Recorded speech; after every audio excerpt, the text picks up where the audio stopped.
live from Qatar. It's a very good morning to Kevin Kilbane. Morning, Kev. Good morning, Shane. Hi, Aisling. How you doing? Good morning, Kev. How are you? I'm good. All's well, thank you. You're living it up over there?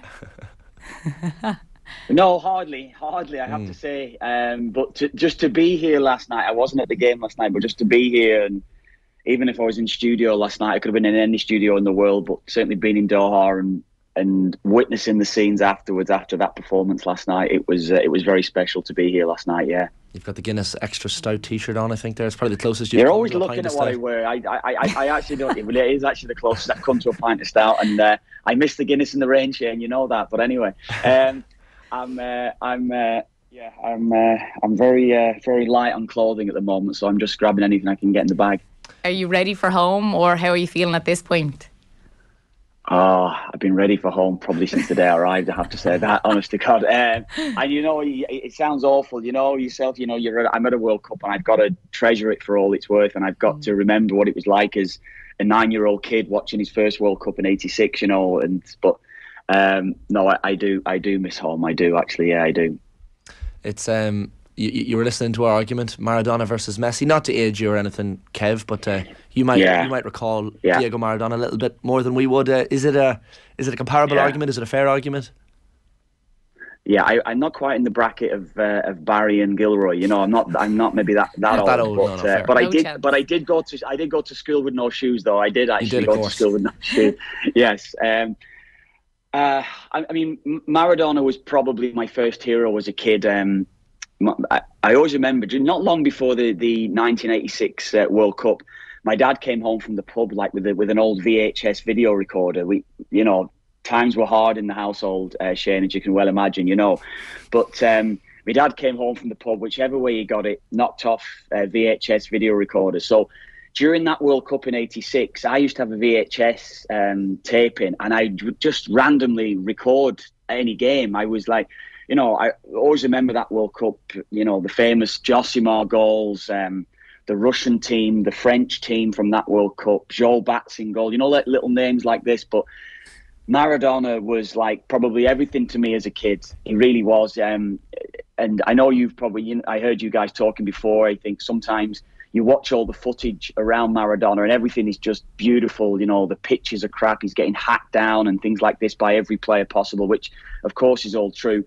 And you do maybe forget, and I'm maybe clouded by that as well. You forget about some of the bad stuff. I'm sure he went through and maybe had 5 or 6 bad games on the bounce. But Maradona, to me, was the ultimate footballer. Was the player who I looked up to, and I always thought this will never be surpassed. And you don't remember the Maradona era. I don't remember the Pele era. I wasn't born during that era when my grandfather always said that Pele was the best, and my dad was always, George Best was always the greatest footballer. We can't forget the man from our own shores as well in this argument. George Best has to be certainly considered amongst these very best players.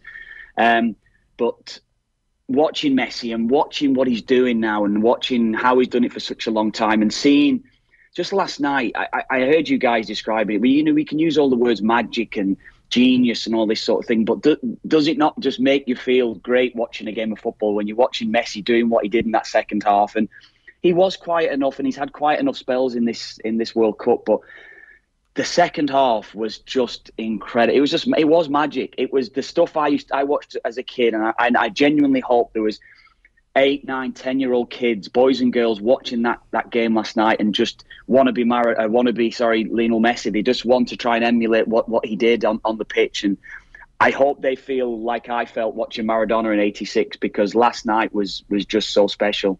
Jeez, I felt like getting a tiny violin out there when you started talking about VHS tapes and walking to school with no shoes. Yeah, you probably had a TV to watch the moon landings on at least. I know you're well into that, Shane, yourself, but no, I'm not that old, not quite that old actually. No. What are your thoughts on fans filming at matches? We were chatting about that earlier. Like, some of the fan footage of Messi's goal last night was particularly memorable, but I guess the people have their opinions on phones out at matches. Yeah, some people go crazy at it. I probably share the opinion of probably what you guys are saying. Certainly what Colin was saying early on as well. Like, I'm not bothered with it really. I wouldn't necessarily do it myself. The odd time I've been to a gig here and there, and I've whipped out the phone and recorded a few things. But I wouldn't necessarily sit there through a whole gig with my phone out. It would be spur of the moment thing, your favourite song comes on or whatever it would be. And I think last night I went to watch. I went to watch Messi actually in this tournament. I went to the Argentina-Poland game, which wasn't a great game. Messi missed a penalty in the game and things like that as well. But I've played, so many games, and you don't really appreciate the support around. I've actually just seen footage. It was actually sent to me yesterday, just the national anthem during the O2 game against Spain. And I was watching it half crying, because you forget what the fans meant to us. And, you kind of, it's hard to actually get that connection when you're on the pitch sometimes. But watching it, and it's the sort of feeling that I had again when I was a kid, watching the Irish games in Euro 88 and 90, and what the national anthem meant to our supporters, and seeing the lads lined up. And that was always, to me, looking back on my career, was the most special time in an Irish shirt, just standing there for the anthem. And that's the truth. And maybe just going back to the Messi thing, Messi, when Messi gets the ball, every single seat is just vacated. Everyone stands up, every single person, and they start it's a little bounce, and the stadium just starts to rock. It's almost like the stadium's just bouncing away with you as soon as Messi gets the ball, and that's no matter where it is on the pitch. So I can only imagine what it felt like in that stadium last night. People, as you say, whipping out phones and desperate to get a glimpse of him. You get that feeling now that you're actually watching true greatness. And we can talk about any of the players that Cruyff, as I said, Eusebio, Best, Pele, whoever, Maradona, whichever these players are your favourite of all time. But just being in the stadium when Messi was playing that night, and Messi was actually getting better and better. He was fairly quiet in the game, but he was getting better and better, and he's having some great moments in the game.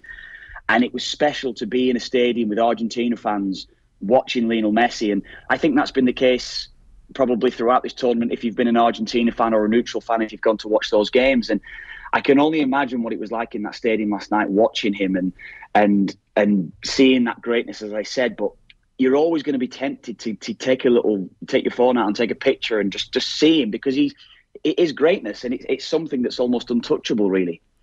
Yeah, I think that's it. If it's a once in a lifetime thing, like if it's Messi, I'm going to take a video. I'm absolutely going to take a video. When's it's going to happen again?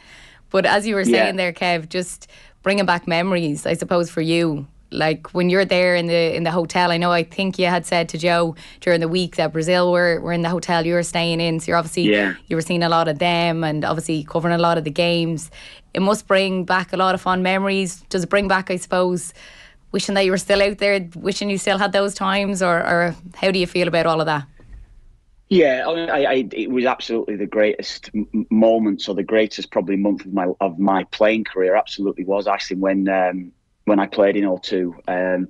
I actually just tweeted something last night. I saw a clip montage of Damien Duff against Spain, and it was just like we forget how great, how brilliant a footballer Damien Duff was. And I know that he's well loved now. He's obviously doing great stuff on RTE, and he's straight talking is what draws us all to him. But Duffer was just incredible footballer. He was, and it was a total pleasure for me to play alongside him. So those days in O2 were absolutely very special. I think since I finished playing, I started to cover the World Cup. I think this is now my third World Cup that I've actually covered or been at.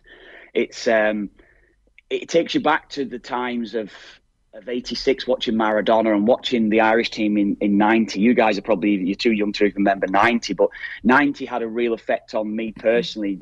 Again, I go back to, watching the team for the national anthem for the first game against England, both at Euro 88 and 90, those two opening games that we had at the tournament. And they changed my life and what I wanted to do and how I saw my future. And again, it was a distant dream. It was absolutely way beyond me at the time. And I think being at this World Cup, Ashton, it just brings back those memories and what it actually means. And people are always going to debate which is the greatest World Cup anyone's ever watched, but probably the greatest World Cup for me probably will be 90. And some of the football that was probably drab at times. And some of the, everyone will always talk about the Ireland-Egypt game being a horrendous game to watch and things like that. Even the Dutch game, at times, they played out a draw because they knew that they were both qualified. But there's just such special memories in my life. And that's what being here at this World Cup probably brings me back to. And I become a little bit nostalgic, really. There was the Irish Times column you had earlier this month, Kev, from the World Cup, where you were referencing Argentina-Ireland game at Lansdowne in 2010. I mean, you marked Messi out of it, let's not forget. I can't, Shane, come on now, I can't talk about that. But if you want me to talk about it, I will, of course. Of course, yeah. I've brought it up now, so you might as well. You have to. I mean, it's great that I can actually say, look, I've played against him, and we have a guy called Julian de Guzman, who's an ex-Canadian international, who's on our panel here when we're doing the games, and he played in Spain. He plays for Deportivo La Coruña, and he played against Messi a handful of times. And it's great to share experience with him. Messi was probably trying in the games that he was playing against him, but it's great for me personally just to say that I was actually on the pitch, and I played against Ronaldo, and I played against some of the greats, Luis Figo, Zidane, Henry, the list is probably endless. Even the great Brazilian Ronaldo, Ronaldinho, when they came to Dublin once. I've been proud to have played against some of the greatest players, certainly from my era and maybe from any era as well. But I think Messi, when I played against him that night, Shane, I think he was probably just in there for a bit of crack. That was it. Not at all. Don't do yourself out of a proper performance. But he didn't score. He didn't score, and he was subbed off after about 57 minutes. So I don't want to blow my own trumpet here, Shane. Done. Yeah, he was in your pocket, man. Just when you name out all of those players, like Figo, that is unbelievable to have played against all of them. Yeah. I think we had a special team, honestly, with that Irish side, and we didn't just play against Figo. We went and really competed against them, and in spells during certain games we outplayed them. Probably the luckiest we ever had, or the luckiest result that we ever got, was probably in the O2 qualification. Was it 2001 when Roy Keane scored against Portugal, because they did outplay us. Portugal in Dublin that day. Figo was playing, Rui Costa, and I still say Rui Costa, probably the greatest individual performance I've ever seen against any Irish side, to be honest with you, the performance he put in against us. And I think Brini was playing that day, and Brini said he's the best striker I've ever played against, because Rui Costa was that good. He was that good. What made him so good, Rui Costa, that day? And again, you know what, Shane, it's hard to even really remember now. I just remember thinking during the game, God, this guy is unstoppable in the match. Every time he got the ball, he'd invariably beat one of our players. He'd be, creating a chance with an unbelievable pass. He was maybe taking shots on from distance, and whatever he was doing. I think he created the goal. I think it was Figo actually scored against us that day in Dublin. But I think he created the goal. But it was just, it's hard really. It's one of those you'd have to watch back at the game to really get a feeling for how good Rui Costa was that day. But I just remember coming into the dressing room after the game, and the lads all saying, "Oh my God, this guy!" Because all the talk from us, because Figo was in direct competition with Ian Hart and I down the left hand side, and Harty and I had a really good combination together. How we used to work things, and we genuinely didn't fear anyone we were going to be playing against. We just felt like between the two of us, one of us would take them out of the game, and we'd be able to get each other into the game one way or another. And Figo wasn't actually the issue for us that day. I felt that Harty did a great job on Figo, but it was Rui Costa that was just absolutely sensational. And I just remember going into the dressing room and everyone just talking about this. Oh, geez, what a player! What an unbelievable player! And I think through that campaign and maybe around it, we had, obviously we played the Dutch, the well-known Dutch, but they had some brilliant players as well, that Dutch side as well, when we went and took those on. But I think we had a real patch for a few years that we should have achieved more. I think we look back on that side, I think we all maybe accept that we should have achieved more, whatever happened with that side. But it was special times playing against great players, but also having some pretty special players within our side too. Aisling referenced Brazil having been in your hotel, so I'm sure there are plenty of Brazil fans around, but the Argentinian fans are adding a different level of spice to this whole thing. Brazil are obviously well supported, and Brazil, Aisling was just saying that we actually haven't seen them, Aisling, at all. Any Brazil player, you're probably not even seen any member of staff. Our hotel was totally locked off to the Brazilian squad, so it's kind of almost split into two. So we never saw them at all during this World Cup. But the fans themselves, our hotel has been a bit chaotic at times because the fans trying to see Neymar and whoever from that Brazil side.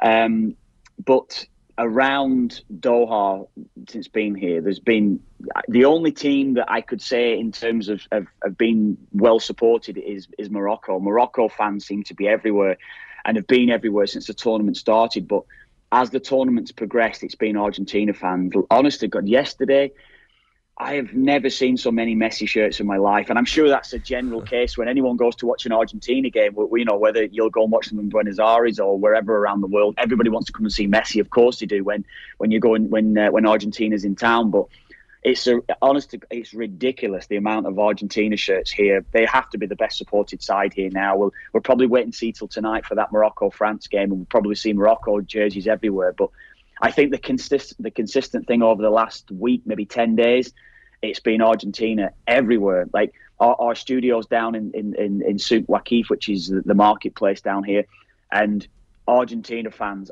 everywhere. They're just going through in thousands, just singing all day. You know, the atmosphere and the colour that they're bringing, it's really special seeing those fans here, yeah. Yeah, a lot of the videos that I saw is definitely Argentina fans, even there and back in Argentina. There's been some unbelievable footage coming out of there as well. Yeah, and I saw some of that footage, yeah, too. Yeah, you've mentioned Morocco. So Morocco-France tonight. You tipped actually Morocco in the quarterfinal. No, last 16. I actually tipped Portugal last night. I thought Portugal would have had too much. No, I tipped them to beat Spain. I fancied them to beat Spain. Sorry, that's right. Yeah. And you know what? Actually, it was just because I saw them in the group, and I'd watched them an awful lot coming into the tournament, and because they're in Canada's group, that we had to get. I was probably much more knowledgeable on that group in particular. I'd probably watched Morocco maybe 15, 20 times in a lot of the games that they played, and the Canadians were coming into the group going, look, you know, if we can get anything from Belgium and Croatia, we're going to be okay. And I think we'd all said right from the start, like, you know, when you start to watch them thinking, lads, this team are something serious. They're a special team. They've got great players. I think the standout, as we know, is Hakimi. I know Ziyech was in there, but Ziyech wasn't in for a long time, of course. If you don't forget, he wasn't even in the squad for such a long time. So Hakimi and one or two others that were in that side, and we're looking at them going, Amrabat, even when we're watching games, going, I tell you what, these are going to have a chance of doing something. I didn't think they'd get to a semi-final, I have to say that, but I fancied them. If any team was going to break that Croatia Belgium group and maybe split them, I fancied Morocco to do it. I thought that they had players capable to go and do something, and then they did get out. And then I saw the way that Spain played, and I thought this Moroccan side can actually cope because they've got a way to soak up the way that Spain play. A lot of Spain's possession was in front of sides.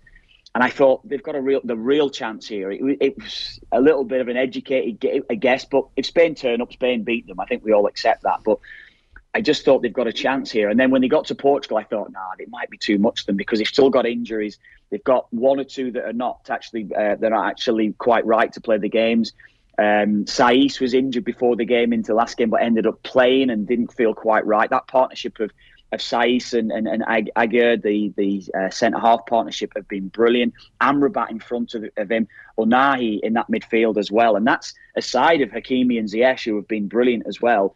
And Nesri up front, I mean, the goal that he scored against Portugal, what a team. They've got a really, really top-class team, all playing in some of the best leagues around Europe, top 5 leagues, top clubs around Europe. So they were never a team to take lightly, I think, coming into the tournament.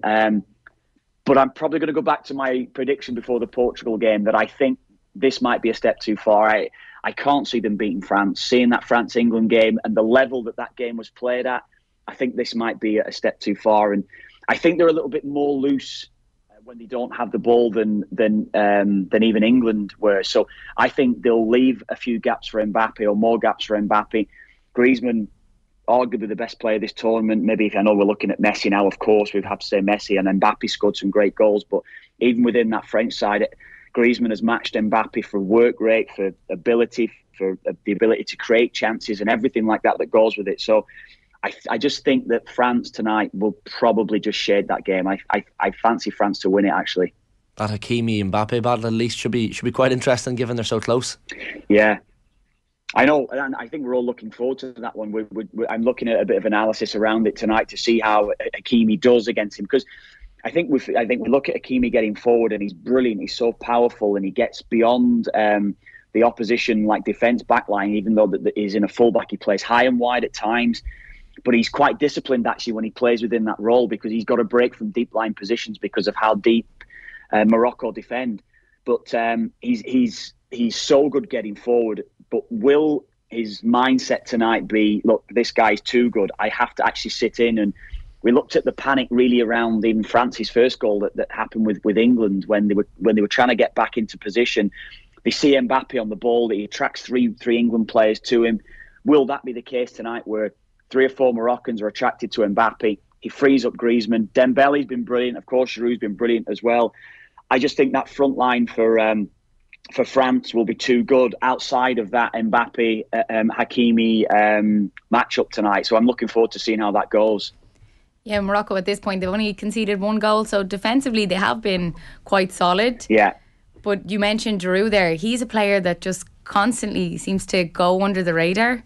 Like, it's a strange one. Obviously you have Mbappe, you have Griezmann, but he constantly just goes under the radar. Maybe he likes it that way. Yeah, I think he does. Obviously, we know he overtook Henry's goal-scoring record. I think Griezmann overtook his assist record for France as well. So there's not too many Irishmen that are too unhappy about that record going for Henry, are we? We have to say that. I was happy for Giroud. I was really happy for Giroud, because I think he doesn't get a fair crack of the whip at times. I think we look at him in England and we judge him. I think. Honestly, I do think around Premier League football, and I think even within England, there's a real snobbery to other leagues around Europe, and they can almost dismiss every other league, that we have the best league in the world, and we've got to look at every league and on its merits, I suppose you say, not to quote John Giles, the great John Giles himself at times, but we have to look at every league and say, look, they can bring different things, and look what Griezmann did to England in that last game, that we're hell bent on looking at. Maybe sometimes who's playing in England, who I think we do it because we have a Premier League bias. I think because we've got so much coverage of it in Ireland. But I honestly think that player, when they go abroad, I think when they go into a different league, and you see that he almost inspired AC Milan to Serie A title last season. The goals that he scored as well, big goals for AC Milan outside of what he did actually in the Premier League, because he did actually very, very good things in at times being asked to be the second striker when he was at Arsenal and at Chelsea. And Giroud has been second striker at times. We've looked at it, that I think honestly 6 weeks ago, from what I was reading, and I'm looking at that French squad, and it looks like Giroud's not even going to be in that squad. He's probably going to be just phased out of it because of Griezmann, because of Koundé. Sorry, not Griezmann, because of Benzema, and because of who's the guy in Nkunku, sorry, from Leipzig. They look like they're going to be the number 9s, and Giroud will be third choice, so he's probably not going to get selected, and they're going to look elsewhere. All of a sudden, those two get injured. He then becomes so relevant to Didier Deschamps, and he can't overlook Giroud. He has to play him, but you can see what it actually means to all those players as well. You can see what he means to those players when he broke the record, and honestly, he's had an amazing career. I think he's probably going to play for another few years yet, because of the style of his game hasn't really changed since he was 24. He's never really had the greatest amount of pace, with all due respect to him. And I think he's a player that can actually play on, and we may even see him at the Euros in 18 months' time with France. I think he's just been an incredible, maybe ambassador for football. When you look at, we all look at, again, we look at Messi, we look at Mbappe, we look at these great players, yet it takes other players around teams at times to bring the best out of the great players, the truly great players. And I think Giroud is one of those guys. Finally, Kev, Gareth Southgate, should he stay or should he go? He's referenced the boos at Molineux earlier in the year, and I guess the other question is, who do you bring in? A lot of calls for an English-only manager. What's your take on it? I think maybe, it's only 18 months to the Euros. Maybe he deserves a crack at the Euros, but only because in a year's time we'll probably know who's at the Euros. I'm not too sure when the playoffs are actually going to be for the Euros. Will they actually be into 2024? They might be actually early 2024, but we're going to know by and large who's going to be at the Euros in a year's time from now. There's not an awful lot of time for a new coach to come in and prepare that side. It might be the end of his cycle within that side. It's not a lot of time between now and then. So I think he probably should stay on. I think he's probably earned a bit of goodwill. I think he's certainly made that English side more likeable. I think even to us, I can't say I was too disappointed they went out. I have to say that. When they start to get too close to winning it, my heart starts to beat and I get this real knot in my stomach. And that's been ingrained in me since I was maybe watching Maradona in '86 beating England. I got great delight in that. That was maybe when that dread started or set in. Even seeing England play Germany in Italia '90, and it was well set in at that stage that I wanted England to lose. So I think they become more likeable, and I kind of feel sorry for Harry Kane to an extent. I do feel sorry for Harry Kane. So I think Southgate probably does deserve that last chance. I think really because of the lack of time really between now and then when that Euros comes around in 2024. I don't think myself or Ashley are going to disagree with you on the England take and not wanting them to go all the way, although they are likeable. Kev, great stuff as always. Thanks a million. Thanks, guys. Thanks, Shane. Thanks, Lovely Ashley. Stuff. Thanks, Kev. Enjoy the match tonight, of course.